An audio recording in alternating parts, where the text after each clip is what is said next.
আজকে কেমিস্ট্রি ক্লাসে আমরা যে বিশেষ টপিক ডিসকাস করা শুরু করবো সেটা হচ্ছে polymer.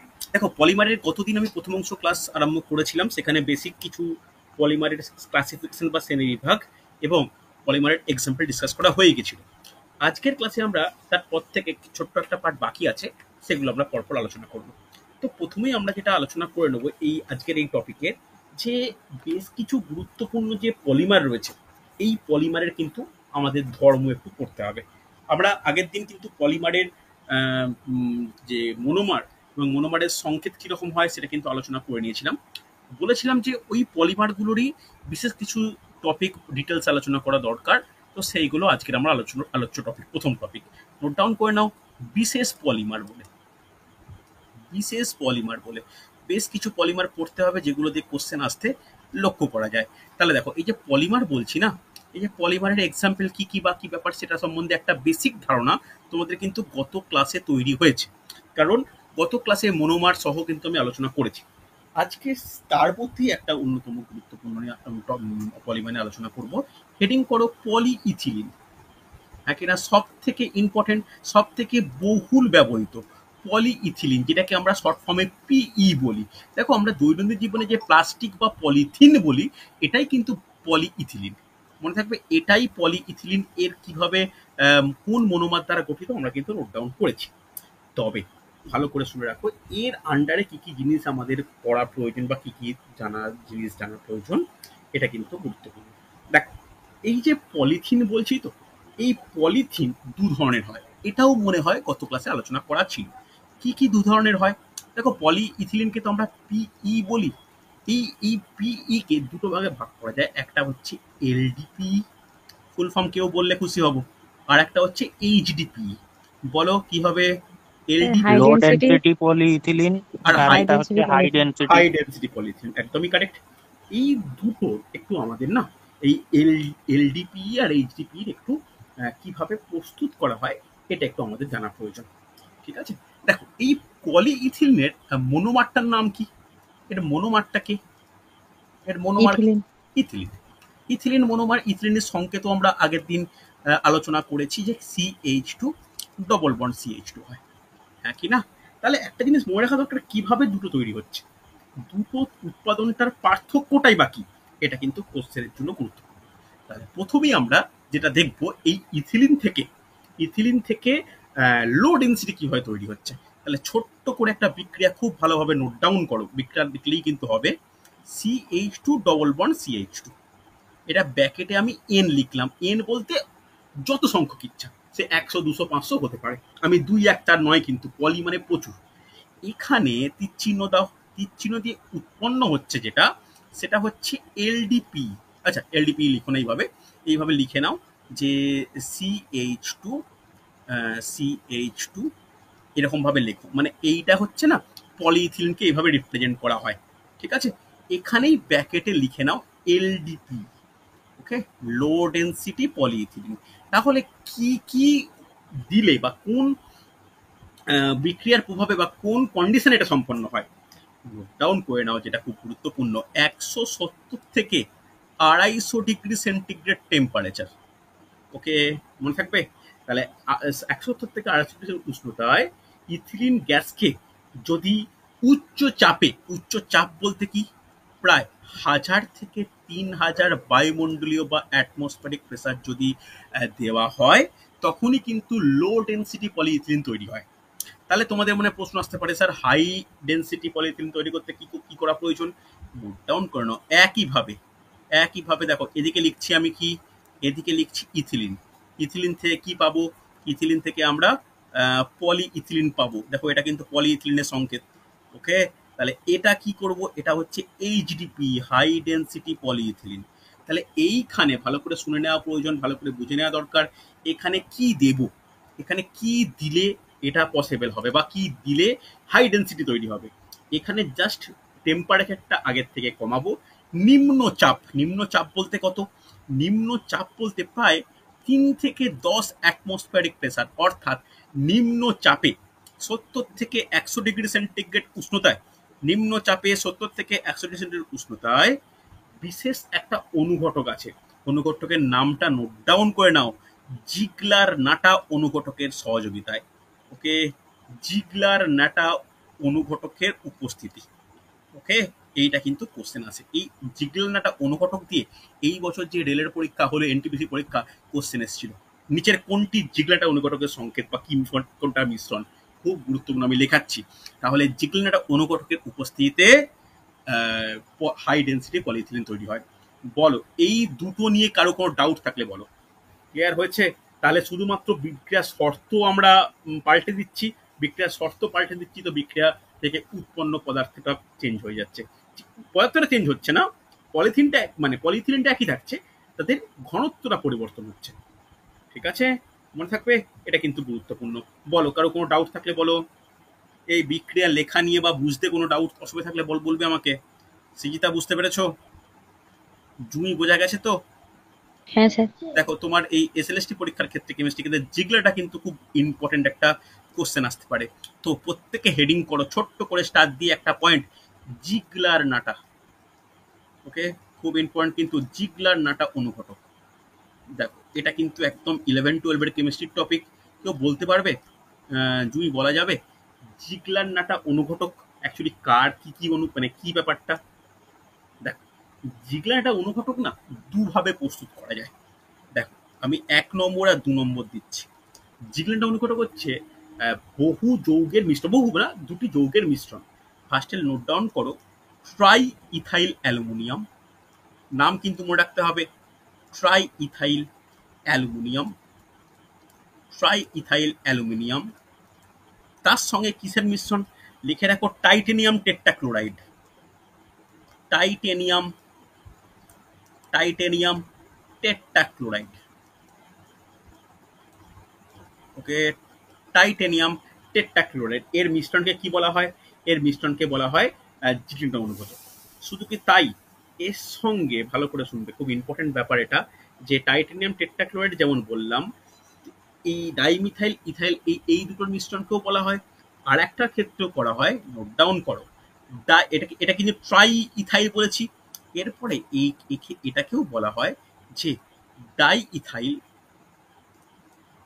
Die ethyl aluminium chloride.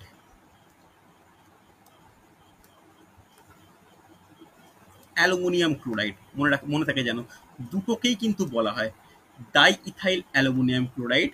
তার সঙ্গে টাইটেনিয়াম, আগেরটা বলেছিলাম টেট্রা, এটা নোট ডাউন করে নাও, ট্রাইক্লোরাইড। টাইটেনিয়াম ট্রাইক্লোরাইড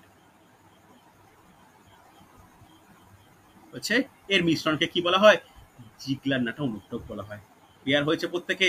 দেখো, প্রথমেরটাও জিগলাটা অনুঘটক, এইটাও কিন্তু অনুঘটক। তাহলে ভালো করে বুঝে নাও যে প্রথম ক্ষেত্রে যদি ট্রাই ইথাইল হয়, পরের ক্ষেত্রে ডাই ইথাইল। প্রথমের ক্ষেত্রে যদি টেট্টা ক্লোরাইড হয়, পরের ক্ষেত্রে ট্রাই ক্লোরাইড। টেট্টা বলতে 4টে ক্লোরাইড, আর ট্রাই বলতে 3টে ক্লোরাইড। কথাটা ক্লিয়ার? রেসপন্স করো, ইয়েস অর নো। হয়েছে না হয়নি? আরে হ্যাঁ কি না? হ্যাঁ স্যার। চল, এরপরে যেটা আমার জানার দরকার, বা এটা তোমরা লিখে নিতে পারো, এই যে পলিইথিলিন, এর ব্যবহার কি বলা দরকার আছে। এর ব্যবহার কি? দেখো, যেগুলো লো ডেন্সিটি, এগুলো কোনো কিন্তু ক্যারি মানে যেটা ক্যারি করতে ইউজ করা হয়, হ্যাঁ কি না? একদম ক্যারি ব্যাগের মতো প্লাস্টিক যেটাকে পলিথিন ইউজ করি, সেটা হচ্ছে লো ডেন্সিটি। আর হাই ডেন্সিটির ইউজ কি? এই যে ডাস্টবিন, বালতি, মগ, যেগুলো শক্ত প্লাস্টিক, সেইগুলো হচ্ছে হাই ডেন্সিটি। দেখো, আমরা সবই তো প্লাস্টিক, একটা একটা পলিথিন ইউজ করছি, একটা শাড়ি দোকানে একটা প্লাস্টিক দিয়ে, সেটাও পলিথিন। আবার একটা বালতি প্লাস্টিকের, সেটাও পলিথিন। তাহলে দুটো প্লাস্টিকের ডিফারেন্স কি? একটা হাই ডেন্সিটি, একটা লো ডেন্সিটি।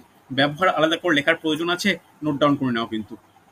হচ্ছে, নোট ডাউন করে নাও, খুব গুরুত্বপূর্ণ কিন্তু। ক্লিয়ার? চল, নেক্সট আমাদের যেটা জানার প্রয়োজন, নেক্সট হেডিং করো, নেক্সট যে আমরা বিশেষ পলিমার নিয়ে আলোচনা করব, লিখে নাও, পলিপ্রোপিলিন। পলিপ্রোপিলিন, এই পলিপ্রোপিলিনকে এর শর্ট ফর্ম কি? এর শর্ট ফর্ম হচ্ছে পিপি। মনে থাকবে, পলিপ্রোপিলিনের শর্ট ফর্ম হচ্ছে পিপি। এবার এই পলিপ্রোপিলিন যেটা আমাদের কোশ্চেনের জন্য গুরুত্বপূর্ণ বা আছে, এখানেও আমাদের জানার প্রয়োজন, পলিপ্রোপিলিন এরকম কোনো হাই লো ডেন্সিটি ব্যাপার নেই। এই পলিপ্রোপিলিন কিভাবে উৎপন্ন হয়? ছোট্ট করে বিক্রিয়া লিখি তাহলে বুঝতে পেরে যাবে। আচ্ছা বলো এর মনোমারের নাম কি? আগের দিন আলোচনা হয়েছে, প্রোপিলিন। প্রোপিলিন। প্রোপিলিন। আর প্রোপিলিনের সংকেত কিন্তু আমরা আগের দিন লিখিয়ে দিয়েছি, তাই তোমাদের একটু ব্যাপারটাকে ইজি মনে হওয়া উচিত। তাহলে প্রোপিলিনের সংকেত কি?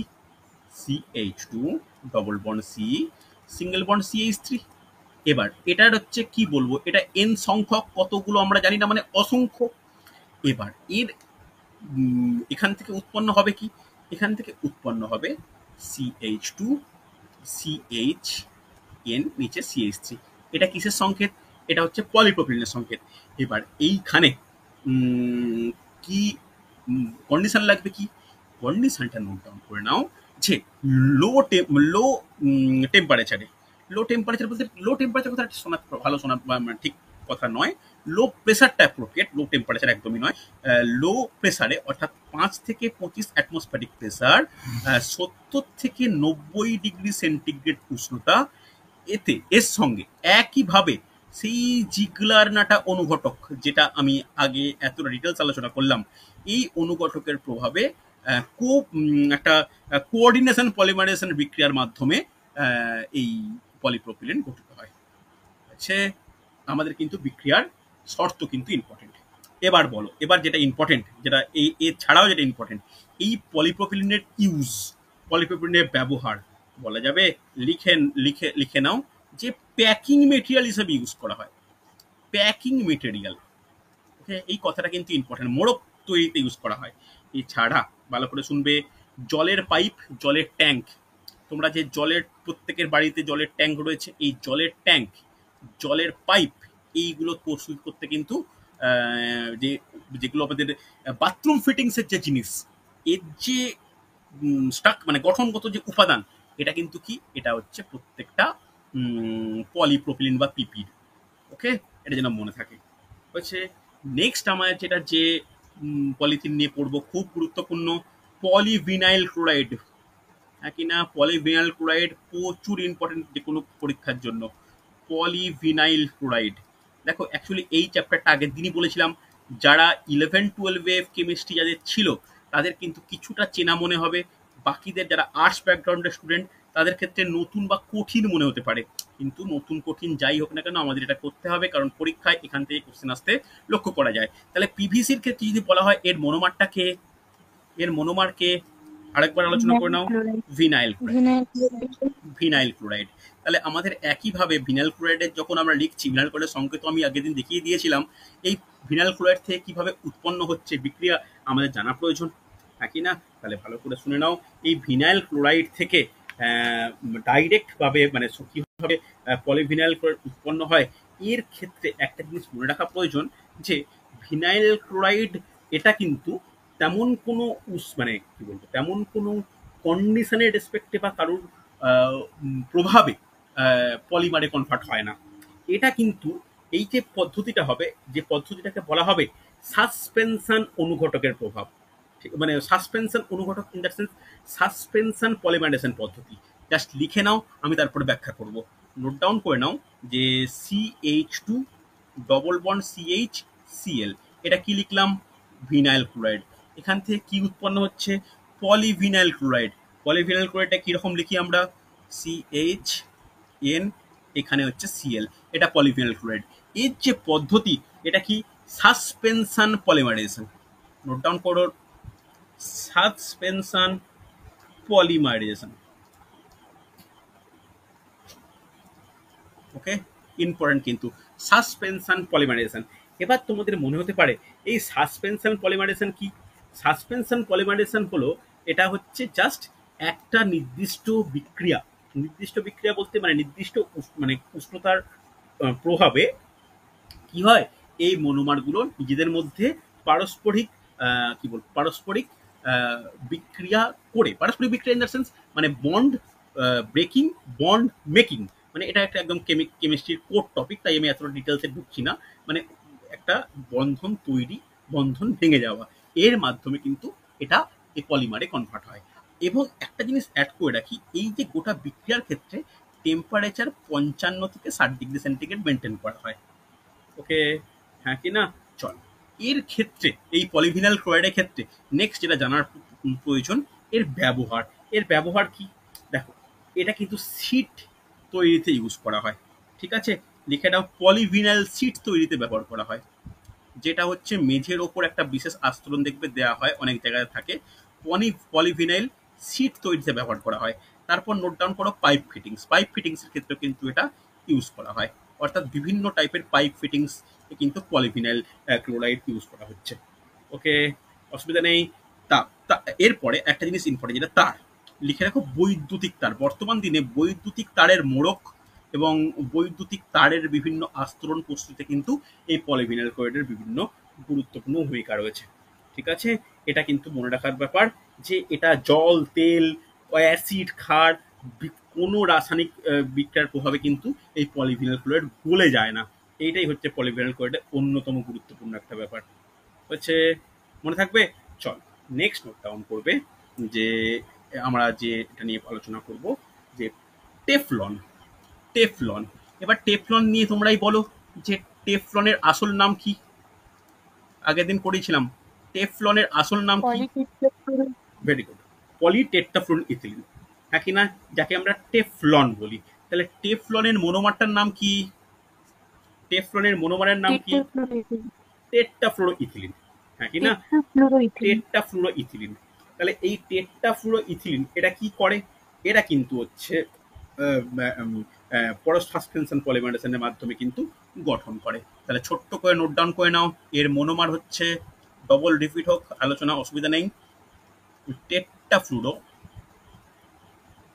Tetrafluoro ethylene.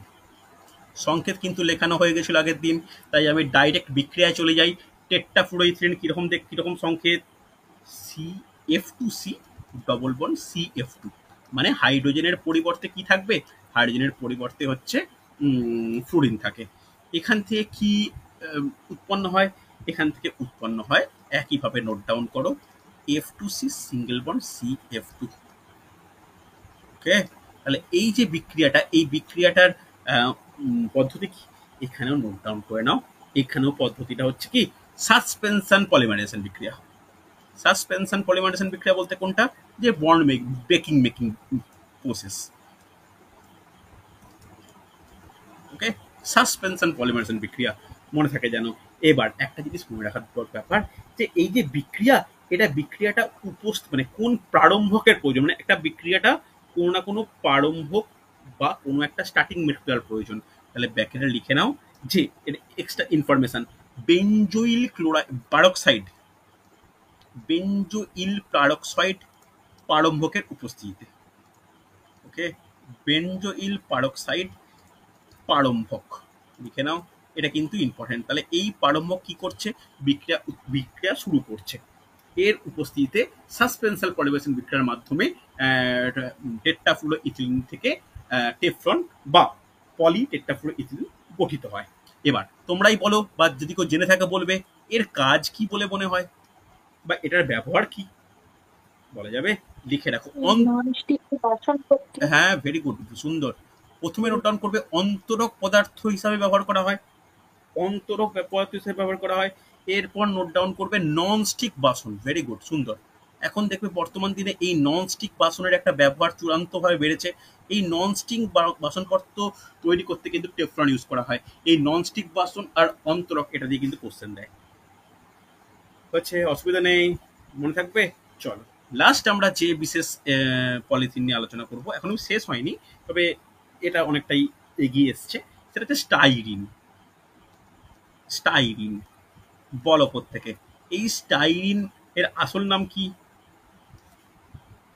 এর পলিস্টাইরিন। এর মনোমারের নাম কি? মনোমারের নাম কি? মনোমারের নাম কি? স্টাইরিন।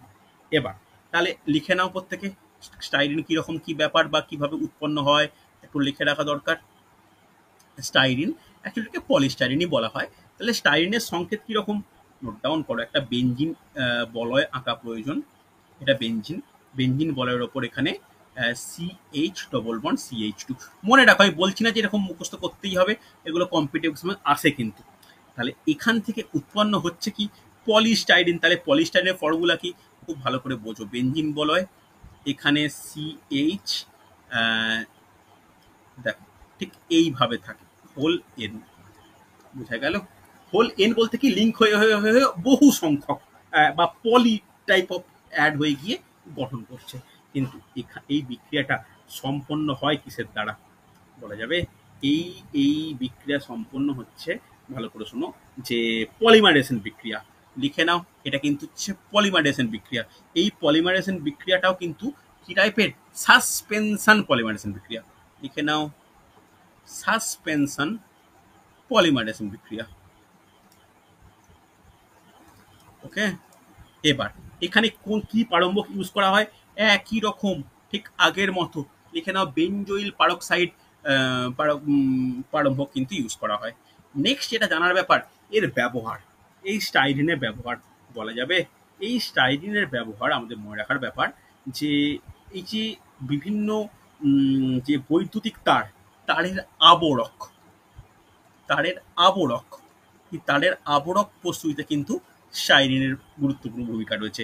এছাড়া আমরা যে কোনো জামা কাপড়ের বোতাম ইউজ করি, এই বোতাম কিন্তু যথেষ্ট শক্ত হয়। এই বোতাম বা চিরুনি, এগুলো প্রত্যেকটা প্রস্তুতিতে কিন্তু স্টাইরিন ব্যবহার করা হয়। ঠিক আছে, এই ইনফরমেশনগুলো আমার জন্য গুরুত্বপূর্ণ। লেখা হচ্ছে, রেসপন্স করো, হ্যাঁ কি না? হয়েছে না হয়নি? হ্যাঁ স্যার। চল, নেক্সট আমার যেটা জানার প্রয়োজন, নেক্সট গুরুত্বপূর্ণ এই টপিকটা হেডিং করো, একটা বিশেষ পলিমার নিয়ে আলোচনা করব। লিখে রাখো, ব্যাকেলাইট। আমি বলেছিলাম যে এইগুলো আজকে আলোচনা করার টপিক রয়েছে। ব্যাকেলাইট, ব্যাকেলাইট অ্যাকচুয়ালি ব্যাকেলাইটটা কি? লিখে রাখো, ফেনল ফর্মালডিহাইড রেজিনকে ব্যাকেলাইট বলা হয়। এটাই কিন্তু প্রথম প্রশ্ন দেয়। এটা কিন্তু ডাব্লিউবিসিএস পরীক্ষাতেও প্রশ্ন এই টপিক থেকে এসছে। লিখে রাখো, phenol, phenol formaldehyde resin, phenol formaldehyde resin, একেই কিন্তু ব্যাকেলাইট বলা হয়। বিজ্ঞানী মানে সায়েন্টিস্ট লিও ব্যাকেলাইট এই প্রথম এর কি বলবো মানে আবিষ্কার বা পর্যবেক্ষণ করে বলে এটাকে ব্যাকেলাইট বলা হয়। অসুবিধা নেই। দেখো, এই ব্যাকেলাইটের সংকেত তো এত কিছু ডিটেলস এতটা টাফ করতে হবে না, কেন ব্যাকেলাইটের গঠন যথেষ্ট ডিফিকাল্ট গঠন। এটা হচ্ছে আড়াআড়ি বা ক্রস লিঙ্কিং এর মাধ্যমে গঠিত হয়। শুধু মনে রাখার দরকার এই ব্যাকেলাইটের ব্যবহার কি। ব্যাকেলাইটের ব্যবহার, দুটো ব্যবহার আমাদের পড়তে হবে।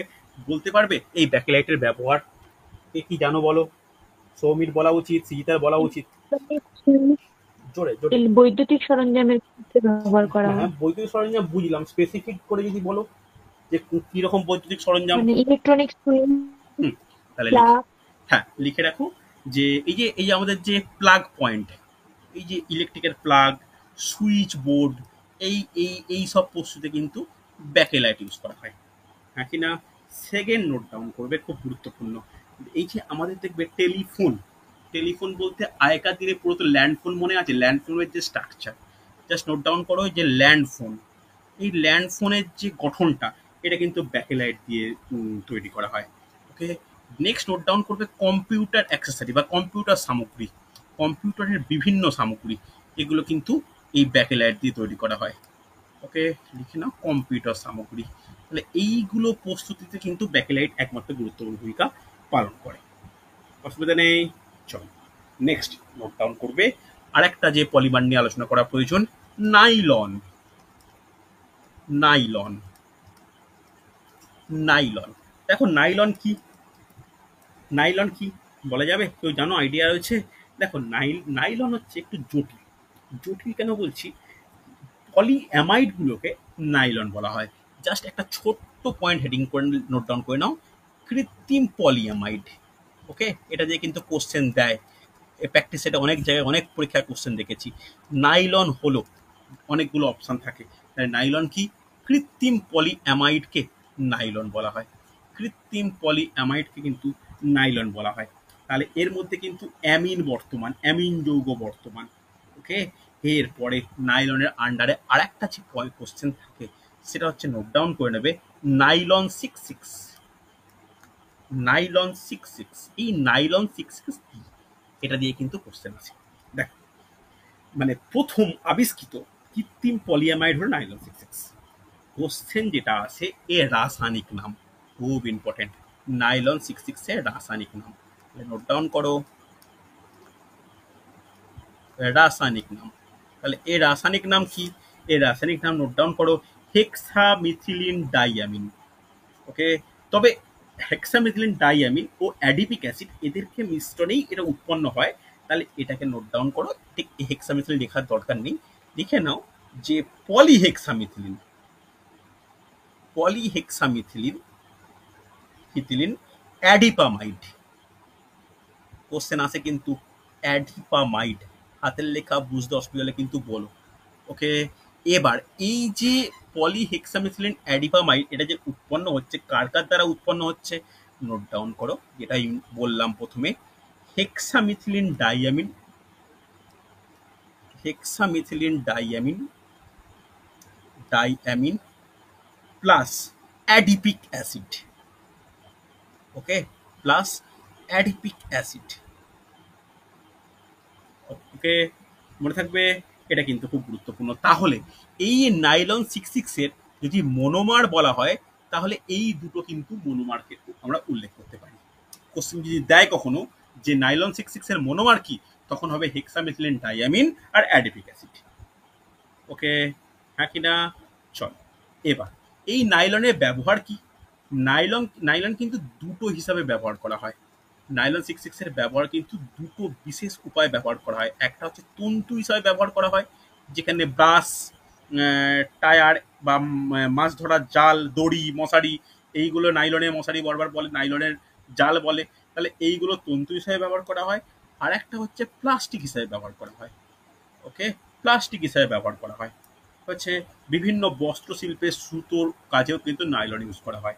ওকে, আমরা বারবার বলি নাইলনের কাপড়, নাইলনের ব্যাপার, এই নাইলন কিন্তু হিসাবে মানে প্লাস্টিকের মতো করে ইউজ করা হয়। ওকে, ক্লিয়ার? প্রত্যেকে ভালো করে দেখো, কোনো ডাউট থাকলে বলবে আমাকে।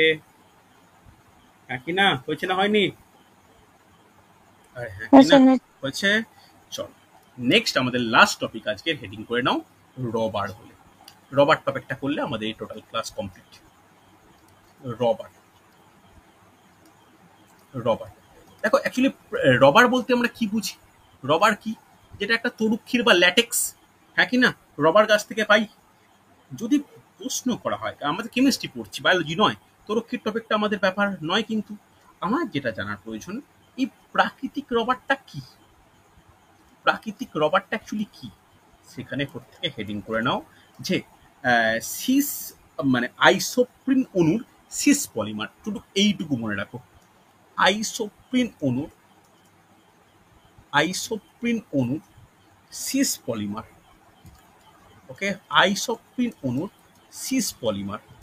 এবার একটা জিনিস মনে রাখার ব্যাপার, মনে রাখো যে এই যে সিস পলিমার কথাটা, এটা তাদেরকে আমি এখন এই মুহূর্তে বোঝাতে পারবো যারা পিওর সায়েন্সের স্টুডেন্ট। এখানে যারা আছো তাদের মধ্যে জুই, প্রিয়াঙ্কা, সৌমি এরাই বুঝতে পারবে, কারণ এই সিস ট্রান্স এটা কিন্তু একটা সমবয়বতা। এটা এই মুহূর্তে আমি অত ডিটেলস আলোচনায় যাচ্ছি না, শুধু এইটুকু মনে রাখো, আইসোপ্রিন অণু সিস পলিমার। ওকে, অসুবিধা নেই।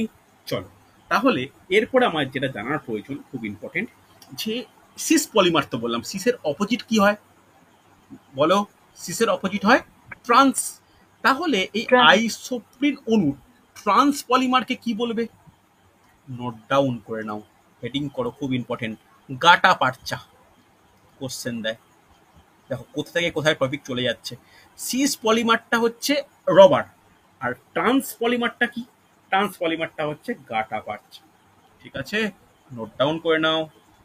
প্রাকৃতিক রবার যদি সিস হয় তাহলে নোট ডাউন করো, তার আইসোপ্রিনের ট্রান্স পলিমারটা কি? ট্রান্স পলিমারটা হচ্ছে গাটা পারচা। ওকে, এই গাটা পারচা শক্ত অস্থিতিস্থাপক। এটা খুব একটা মানে এমনি এর ব্যবহার রয়েছে। এর ব্যবহার কি? যে গলফ খেলার বল যেটা হয়, গলফ বল প্রস্তুতিতে কিন্তু ব্যবহার করা হয়। মনে থাকবে, গলফ বল প্রস্তুতিতে কিন্তু ব্যবহার করা হয়। হচ্ছে, এবার ভালো করে শুনবে, প্রাকৃতিক রবার যেটা পাই আমরা, এই রবারের একটা অসুবিধা রয়েছে। এই রবার না মানে খুব একটা মানে ঠিকঠাক নয়, খুব মানে ঘর্ষণ প্রতিরোধ নয়, নরম চটচটে হয়। তো এটার কিন্তু মানে একটা তাপ প্রয়োগ করলে নষ্ট হয়ে যেতে পারে। তো এটা না ব্যবহার অযোগ্য বলবো না, লিখে রাখো ব্যবহার অসুবিধাযোগ্য। ওকে, ব্যবহার অসুবিধাযোগ্য। তাহলে যখনই ব্যবহার অসুবিধাযোগ্য হচ্ছে, তাকে যোগ্য করে তোলার জন্য উপায় কি? তার যোগ্য করে তোলার জন্য উপায় যেটা, সেটাই কি বলা হয়? বলা যাবে, বলা উচিত। কে বলবে? হ্যাঁ, ভ্যালকাইনাইজেশন। পদ্ধতি। নোট ডাউন করো যে ভ্যালকানাইজেশন, ভ্যালকানাইজেশন। ওকে, নোট ডাউন করবে ভ্যালকানাইজেশন প্রক্রিয়া, ভ্যালকানাইজেশন প্রক্রিয়া ইম্পর্টেন্ট, কিন্তু মনে রাখার ব্যাপার। এই ভ্যালকানাইজেশন প্রক্রিয়া কি বা ভালকানাইজেশন প্রক্রিয়া বলতে আমরা কি বুঝি? দেখ, এটা একটা বিশেষ পদ্ধতি যেখানে নমনীয় রাবারকে একটা প্রসারণশীল শক্ত রাবারে পরিণত করা হয়। ঠিক আছে, এবার এখানে এখানে কি প্রয়োগ করে করা হয়? ভালো করে শুনে রাখবে, এটা কিন্তু খুব গুরুত্বপূর্ণ। কেউ জানো যে কি, কার উপস্থিতিতে এটা করা হয়? কার উপস্থিতিতে এই ভ্যালকানাইজেশন প্রক্রিয়া সম্পন্ন করা হয়? কে বলবে? কার উপস্থিতিতে এটা করা হয়? বলা উচিত, সহজ তো, বলো। নোট ডাউন করে নাও, ভ্যালকানাইজেশন প্রক্রিয়ার জন্য দায়ী যে যৌগটির মানে যে পদার্থটি রয়েছে, সেটা হচ্ছে সালফার। ওকে, তাহলে কোনো বিশুদ্ধ বা প্রাকৃতিক রাবারের মধ্যে সালফার অণু যোগ করে তাকে ভ্যালকানাইজ করা হয়। এর প্রভাবে কি হয়? এর প্রভাবে মানে কি হয়? এর প্রভাবে সেটা অনেক শক্ত হয়, রাবার শক্তিশালী হয়, ঘর্ষণ রোধী হয়, তাপ সহনশীল হয়। হ্যাঁ কি না? এটা কিন্তু খুবই ইম্পর্টেন্ট, মনে থাকে জানো। তাহলে তাহলে ব্যাপারটা কিরকম দাঁড়ায় একটু বলে দিই। বিশুদ্ধ রাবার এরকম টাইপের, পলিমারগুলো এরকম ভাবে বর্তমান। ওকে, দেখো যেমন হয়ে যাবে সেরকম নরম হয়ে যাবে। যদি ভ্যালকানাইজেশন করে ফেলা হয়, তাহলে কিরকম দাঁড়াচ্ছে একটু জেনে রাখো, পরীক্ষায় তো এরকম ভাবে ডিটেলসে অতটা থাকে না। তাহলে ভ্যালকানাইজেশন যদি করা হয়, তাহলে এই এই যেগুলো এরকম ভাবে মনোমারগুলো আছে, এই মনোমারের মধ্যে ভালো করে দেখো, সালফারগুলো প্রত্যেকটা কানেক্টেড হয়ে যায়। যখনই এরকম ভাবে প্রত্যেকটার সঙ্গে সালফার কানেক্টেড হয়ে যাচ্ছে, তখন এদের মধ্যে স্থিতিস্থাপকতা কি হয়ে যায়? স্থিতিস্থাপকতা অনেক বেশি মানে বেড়ে যায়, তাপ সহনশীলতা বৃদ্ধি পায়, একটা স্ট্রংনেস চলে আসে। এটা কি বলে? ভ্যালকানাইজেশন। ওকে, এরপরে একটা জিনিস মনে রাখতে হবে, ভ্যালকানাইজেশন প্রক্রিয়ার দরুন আর একটা বিশেষ পদার্থ সৃষ্টি হয়, যাকে আমরা এবোনাইট বলি। হ্যাঁ কি না? ইবোনাইট যেটাকে বলি, এই ইবোনাইট কথাটা তোমরা শুনেছ আগেও।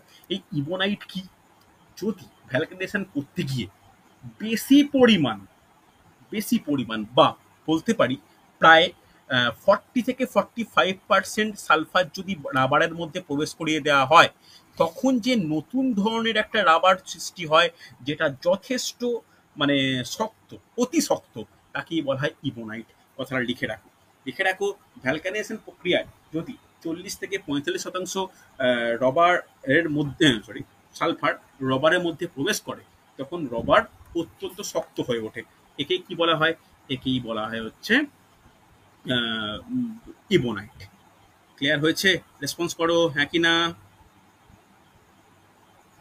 বোঝা গেছে না যায়নি? বুঝতে পেরেছো? ক্লিয়ার হলো হ্যাঁ ইবোনাইট স্যার। সম্বন্ধে? আরে হয়েছে না হয়নি কিছু তো বলো। হ্যাঁ স্যার, হয়েছে। লাস্ট একটা টপিক বাকি আছে, ছোট্ট করে হেডিং করো কৃত্রিম রবার।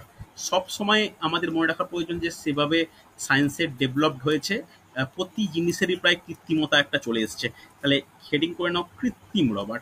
তাহলে এই কৃত্রিম রবারের ব্যাপারটা কি? কৃত্রিম রবারের গুরুত্বটা কি? কৃত্রিম রবারের ব্যাপার এটাই যে মানে শিল্পে উৎপাদিত যে পলিমারগুলো উচ্চমানের এবং প্রাকৃতিকের সঙ্গে যে ধর্মাবলীর একটা সাদৃশ্য রয়েছে, তাকে আমরা কৃত্রিম রাবার বলি। এই কৃত্রিম রবার একে মানে মোটামুটি 3টে ভাগে ভাগ করা হয়। ঠিক আছে, 3টে ভাগে ভাগ করা হয়। একটা নোট ডাউন করো, 3টে ভাগে, তার 3টে নাম পড়বো, তার এক্সাম মানে ব্যবহার পড়বো, কমপ্লিট। 3টে ভাগে ফার্স্ট নোট ডাউন করো যে কৃত্রিম রবারের মধ্যে বিউটাইল রবার, বিউটাইল রবার মনে থাকবে। তারপরে নোট ডাউন করবে 2 নম্বর বুনা এস রবার, বুনা এস রবার। তারপর নোট ডাউন করবে বুনা এন রবার, বুনা এন রবার। ওকে, এই যে বুনা এস রবার, একে বলা হয় এস বি আর, সরি 8টা ক্যাপসে হবে। আর এটাকে বলা হয় NBr। ওকে, এবার বিউটাইল রাবার বলতে কোনটা? বিউটাইল রাবার বলতে আমরা কি বুঝি? নোট ডাউন করে নাও, এখানে কিন্তু শুনেই তোমরা বুঝতে পারবে। বিউটাইল রাবার বলতে এখানে এর হচ্ছে সহপলিমার, মানে দুটো একসঙ্গে পলিমার, সহপলিমার আগের দিনে আমি আলোচনা করেছি। দুটো পলিমার থাকে, একটা থাকে আইসোপ্রিন, একটা থাকে আইসোপ্রিন, আর আরেকটা কি থাকে? আইসোবিউটিলিন। আইসোবিউটিলিন মনে থাকবে। আর বুনা এস রাবারে কি থাকে সহপলিমার? দেখো এখানে কিন্তু প্রতিটাই সহপলিমার দ্বারাই গঠিত। এখানে সহপলিমার কি? এই যে এস ফর কি জানো? এস ফর হচ্ছে স্টাইরিন। তাহলে কি হবে? স্টাইরিন একটা, স্টাইরিন একটা, স্টাইরিনের সঙ্গে কি হবে? বিউটাডাইন। বিউটাডাইন মনে থাকবে। আর বুনা এসে কি হবে? বুনা এসে নোট ডাউন করো, এস সহপলিমার কি কি দ্বারা গঠিত? দেখো খাতায় খুব ভালো করে নোট ডাউন করবে, খুব ইম্পর্টেন্ট টপিক কিন্তু। কি কি দ্বারা গঠিত? বিউটাডাইন তো আছেই, তারপরে আমরা এটাও পড়িয়েছি। বিউটাডাইনের সঙ্গে নোট ডাউন করো। হ্যাঁ, very good, acrylonitrile. Butadiene plus acrylonitrile. Acrylonitrile, হাতের লেখা বুঝতে অসুবিধা হলে বলবে আমাকে। অ্যাক্রিলোনাইট্রাইল মনে থাকবে, হ্যাঁ কি না? তাহলে দেখো, তাহলে সহপলিমার বিউটাইল রাবারের ক্ষেত্রে আইসোপ্রিনের সঙ্গে আইসোবিউটিলিন, এখানে স্টাইরিনের সঙ্গে বিউটাডাইন, এখানে বিউটাডাইনের সঙ্গে অ্যাক্রিলোনাইট্রাইল মনে থাকবে। তাহলে এইভাবে কিন্তু আমরা দেখতে পাচ্ছি যে 3 ধরনের কৃত্রিম রাবার কিন্তু প্রস্তুত করা সম্ভব। এবার এই 3 ধরনের রাবারের ব্যবহার কি একই? দেখো প্রায় একই বলা চলে। তবে এই যে বিউটাইল রাবার, এখানে কি করা হয় জানো? টায়ার তৈরিতে ইউজ করা হয়, সাইকেল বাইকের টায়ার তৈরি মনে থাকবে। সাইকেল বাইরের টায়ার, টায়ার টায়ার ঠিক বলবো না, টায়ার কথাটা ঠিক মানে প্রপার নয়, টায়ারের জন্য একটু শক্ত প্রয়োজন। টায়ারের ভিতরে যে টিউব থাকে সাইকেল রাবারের, এই টিউবটা প্রস্তুত কিন্তু বিউটাইল রাবার ইউজ করা হয়, হ্যাঁ কি না?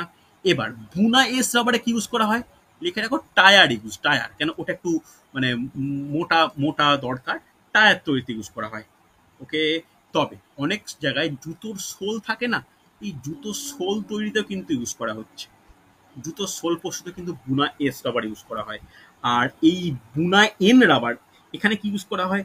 এটা না মানে যে যে তেলবাহী যে পাইপ, এই তেলবাহী মানে তেল বহনকারী পাইপ তৈরিতে কিন্তু ইউজ করা হয়। ওকে, তেল বহনকারী পাইপ তৈরিতে কিন্তু ইউজ করা হয়, হচ্ছে হ্যাঁ কি না? এটা কিন্তু খুব গুরুত্বপূর্ণ।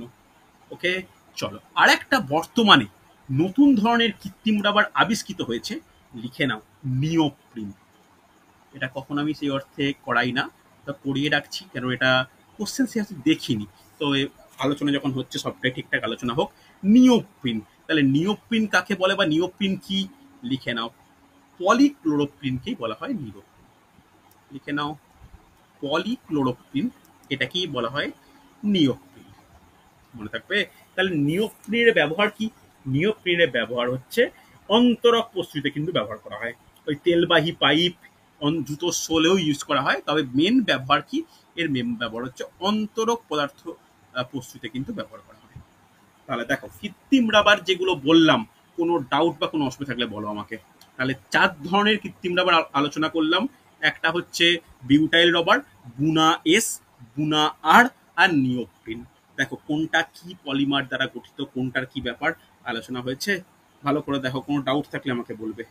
প্রিয়াঙ্কা লিখতে পেরেছো? শ্রেয়া লেখা হয়েছে? রজত, জয়শ্রী, জুঁই ক্লিয়ার মোটামুটি? দেখো কঠিন টপিক, কিন্তু কঠিন টপিক। এই পলিমারটা কমপ্লিট করলাম। নেক্সট আমরা কেমিস্ট্রি ক্লাসে জৈব যৌগ শুরু করব। জৈব যৌগের মধ্যে কিন্তু অনেক কিছু আছে, একটু ডিটেলসে পড়া প্রয়োজন। ঠিক আছে, চলো আজকে তাহলে এতটাই থাকুক। আশা করবো তোমাদের প্রথম ক্লাসটাও রেডি করা আছে। ঠিক আছে, চলো এর পরের দিন আমি পলিমারের উপর এমসিকিউ আলোচনা করবো। ওকে।